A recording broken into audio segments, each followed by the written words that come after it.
ভাই এই যে পিছনে ঘরটা দেখতেছেন না, এটা আমার ঘর। আসলে এই ঘরটা আমি তৈরি করছি অনেক কষ্টের টাকা দিয়ে, অনেক কষ্টে চাকরি করে টাকা দিয়ে ঘরটা আমি নিজের টাকা দিয়ে তৈরি করছি। বাপ মা ফ্যামিলির কারোরই টাকা নাই, আমার সম্পূর্ণ টাকাটা। ঠিক আছে, আসলে এই ঘরটার ভিতর আমি তৈরি করছি ঠিক আছে, কিন্তু আমার থাকার মতো সম্ভব হয় নাই, সময় হয় নাই। শহরে চাকরি করি, এজন্য আমার এখানে সময় হয় না থাকার মতো।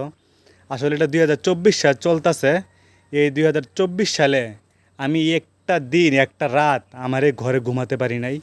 আসলে একটা রাত কি বলবো, আমি আধা ঘন্টা 10 মিনিট এই ঘরে ঘুমাতে পারি নাই। তো কবে এই ঘরে ঘুমিয়েছিলাম লাস্ট তাও মনে নাই। আসলে ভাই ভাগ্যটা এরকমই, টাকা দিয়ে অনেক কিছু করা যায় কিন্তু সেটা ভোগ করা যায় না। আসলে গরিব ঘরের ফ্যামিলি, শহরে চাকরি করতেই হবে, না হলে পেটে ভাত যাবে না।